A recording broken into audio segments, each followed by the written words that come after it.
पटना में जो हंसराज की हत्या की गई है वो उसका राजनीतिक रंग भी हो सकता है और ये देखने की पुलिस भी कोशिश कर रही है और समाज भी कर रहा है कि किस तरह से जो हंसराज है वो भूमिहार जाति से आते थे और वे सीधे सीधे जो अशोक चौधरी की बेटी शांभवी चौधरी चुनाव लड़ रही थी समस्तीपुर से, उनके चुनावी प्रचार में बढ़ चढ़ कर हिस्सा ले रहे थे। चिराग पासवान की पार्टी से वे उम्मीदवार बनी थी और इसी कारण नहीं तो उनकी हत्या कर दी जाती है, क्योंकि जो हत्यारा है और जिसकी हत्या हुई है दोनों राजनीतिक पार्टी से संबंध रखने वाले हैं। पहला जो हंसराज सिंह है वह जो इधर लोक जनशक्ति पार्टी के उम्मीदवार की प्रचार प्रसार में लगे थे, एनडीए उम्मीदवारों के पक्ष में मतदान कर मत प्रचार कर रहे थे, और दूसरी ओर जो चंदन यादव है वह आइसा का सदस्य रहा है और वह कम्युनिस्ट पार्टी के नेता की प्रचार प्रसार करता हुआ देखा गया है नीतीश कुमार के नालंदा में। और इसके अलावा और महागठबंधन की जो रैली आई थी गांधी मैदान में,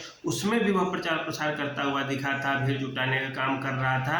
अब राजद जो यह हंगामा कर रही थी कि जंगल राज आ गया है, नीतीश कुमार की गलती है, हत्याएं हो रही है, उसमें अब उन्हीं के पाले के जो पार्टियां हैं उन्हीं की पार्टी अब बदनाम हो रही है, क्योंकि आइसा के जो सदस्य था चंदन यादव, आइसा ने उसे अपने पार्टी से निकाल दिया है, संगठन से निकाल दिया है। पार्टी जो नहीं कर सकते, संगठन से आइसा ने चंदन यादव को निकाल दिया है। और इसमें जो जितने भी लोग शामिल हैं वो भले ही राजनीतिक पार्टी के लिए काम कर रहे हो, लेकिन ये पूरे के पूरे चंदन यादव का गिरोह पेशेवर अपराधी लगता है, क्योंकि यदि छोटी मोटी झड़प होती, मारपीट होती तो एक सहरसा, सुपौल और बेतिया अलग अलग जगहों पे नहीं भागता और गिरफ्तारी में इतनी टाइम नहीं लगती पुलिस को।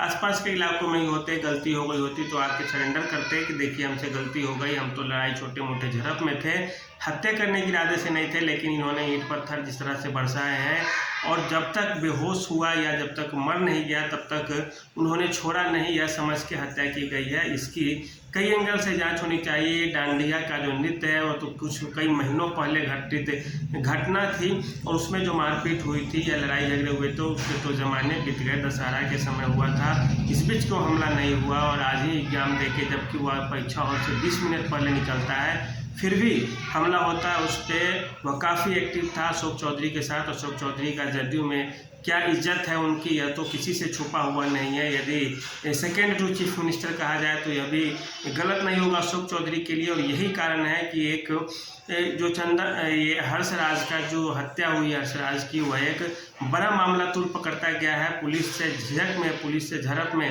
कुछ लोगों ने वाद विवाद भी किए और उसमें आपको लग सकता था कि कुछ बहुत बड़ा उस तरह का जो इंस्पेक्शन किया जाता है वह नहीं चल रहा था। इसी कारण राज्यपाल राजेंद्र आर्लेकर ने सीधे सीधे एसएसपी को, डीएम को और वाइस चांसलर तीनों को सीधे सीधे अपने जो राज्य भवन है उसमें बुलाया है कि स्थिति क्या है, आप हमें बताइए। एक और एंगल यह हो सकता है, पाटलिपुत्रा में अभी लोकसभा चुनाव होने हैं और रामकृपाल यादव, मीसा भारती आमने सामने है, एक राजद प्रत्याशी एक भाजपा प्रत्याशी है। ऐसे में इस एंगल से भी जोड़कर देखा जाए, क्योंकि जिस जाति से हंसराज आते हैं उसकी संख्या भी पाटलिपुत्र लोकसभा में बहुत ज़्यादा है और जिस जाति से चंदन यादव आते हैं उसकी भी संख्या इस पाटलिपुत्र लोकसभा में काफ़ी ज़्यादा है। तो यह भी एक एंगल हो सकता है। दूसरा एंगल शांभवी चौधरी को लेकर भी हो सकता है कि वो जिसके खिलाफ चुनाव लड़ रहे थे वहाँ से भी कुछ सेटिंग हो सकती है। इसमें 5 से 6 एंगल बन रहे हैं। किसी एक एंगल पे केवल जाना या छात्र संघ का चुनाव लड़ना था उनको सीधे सीधे वहां जाकर, यह भी सही नहीं है। इसके अलावा एक जो और सबसे बुरी चीज़ है कि आखिर विश्वविद्यालयों में जाति पाति के नाम पे हॉस्टल कब तक सरकार रखेगी, या क्या सरकार को यह पता नहीं था, प्रशासन को यह पता नहीं था कि जैतपुर छात्रावास में भूमिहारों का वर्चस्व है, तो कौन जैक्सन है, तो कोई मिंटो हॉस्टल है, तो कोई पटेल छात्रावास है। तो इन सब चीज़ों को समाप्त कर दी जाए और एक तरह से सभी का जो मिला जुला जो गंगा जमुना संस्कृति होती है उसके आधार पर क्यों न रखें कि इससे अब हॉस्टलों में होने वाले गैंगवार थम जाए, जिसके कारण कि बिहार में और विद्यार्थियों के बीच में शांति बनी रहे। छात्र पढ़ने जाते हैं, वे केस मुकदमा में नहीं उलझना चाहेंगे। अब बच्चे आज सड़कों पर उतरे हैं इस धूप में, इस गर्मी में, पुलिस भी लाठी चलाई होगी। क्या कोई अपने बच्चे को इसी कारण पटना भेजेगा कि वह जाके वहाँ पे ईंट पत्थर चलाए, पुलिस से झड़प हो, किसी की हत्या हो जाए, फिर उसका विरोध प्रदर्शन किया जाए और पढ़ाई लिखाई छोड़कर बच्चे यही करते रहे। या क्या पुलिस की जिम्मेदारी नहीं थी कि शहर में हत्या न हो, किसी बच्चे का कैंपस में इस तरह के हमले न हो? क्या यह पहली बार हुआ या हमेशा यह झड़प होता रहा है। और इसके अलावा एक और जो बात है कि अगर इस तरह की स्थिति बनती भी है तो क्या इसे कंट्रोल नहीं किया जा सकता है? इतने समय लग जाएगा कि किसी को पकड़ने के लिए, छोटे छोटे बच्चों को पकड़ने के लिए आपको 15 या 20 टीमें गठित करनी पड़ी जो लाठी डंडे की लड़ाई लड़ रहे थे, और आप केवल एक एंगल से इस चीज़ की जांच कर रहे हैं। तो पुलिस प्रशासन भी कहीं ना कहीं इस तरह के मामलों में कटघरे में आ जाती है कि क्या अनुशासन नहीं है शहर में, क्या इस तरह की माहौल बनते क्यों हैं, क्या बच्चों का काम अब यही रह गया है कि वे आपस में लड़ाई झगड़े गुंडागर्दी करते रहें और छात्रावासों में एक तरह की हिंसक झड़प हो, और एक तरह से ये एक गैंगवार का रूप ले लेता है। जैसे आप किसी हॉस्टल के एक छात्र को मारते हैं तो कल को उस हॉस्टल का कोई दूसरा आदमी उस हॉस्टल के बच्चे को मारेगा। जिस तरह की घटना आज हर्षराज सिंह के साथ हुई, कल को किसी और, मान ली चंदन यादव गिरोह कहीं किसी एक के साथ हो जाती है, उसी तरह घेर के लाठी डंडे से पीट पीट के हत्या कर दी जाए। लेकिन आखिर हत्या तो एक बच्चे की होती है, एक व्यक्ति की होती है, एक भारत के नागरिक की हो सकती है। हो सकता है वह लड़का आगे जाकर अब्दुल कलाम बन जाता, कोई बड़ा अधिकारी वैज्ञानिक बन जाता। तो आखिर ये सब चीज़ें रुकनी चाहिए।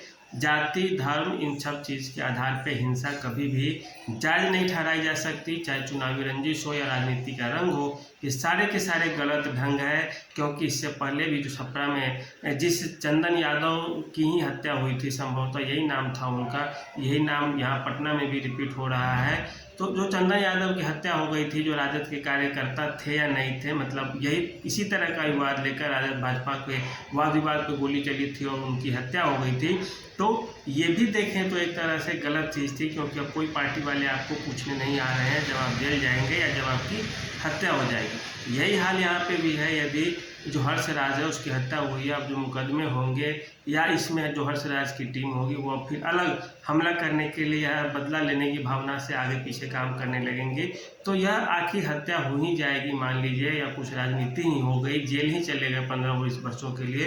तो इसका फ़ायदा क्या होने जा रहा है? क्या राजनीति में बस यही हिंसा और अपराध का ही बोलबाला हो जाएगा और इसी की क्या जीत होगी? इन सब चीज़ से लोगों को उठना चाहिए। आने वाला समय बदलाव का समय रहेगा। यहाँ पे हिंसा के लिए कोई जगह नहीं है, लोकतंत्र में कोई जगह होनी भी नहीं चाहिए। खास करके छात्र जीवन को पठन पाठन में ध्यान देना चाहिए। राजनीति से दूर रहिए। आप एक की हत्या करेंगे, कोई आपकी भी कल को कर देगा। इसका परिणाम आज तक कुछ नहीं हुआ। बिहार बड़ा से बड़ा गैंगवार देखा है और इसका परिणाम कुछ नहीं निकला। आज जो जहाँ है वहीं रह गए हैं, न कोई बड़ा हुआ है न कोई छोटा हुआ है। तो इन सब चीज़ों से बच्चों को दूर रहनी चाहिए। प्रशासन को भी मदद करनी चाहिए कि इन सब चीज़ों पे ना आए ना जाए। हॉस्टल है, हॉस्टल में रहें, पढ़े। अगर इस तरह की राजनीति है, नहीं कंट्रोल हो रहा है तो हॉस्टल्स को बंद कर दीजिए, कुछ और खोल दीजिए। सब अपने अपने स्तर पर जाके पढ़े लिखें और काम करें, जिससे उनका भविष्य बने, और उनका भविष्य बनेगा तो राज्य का भविष्य भी बनेगा। तो आज के लिए इतना ही। धन्यवाद।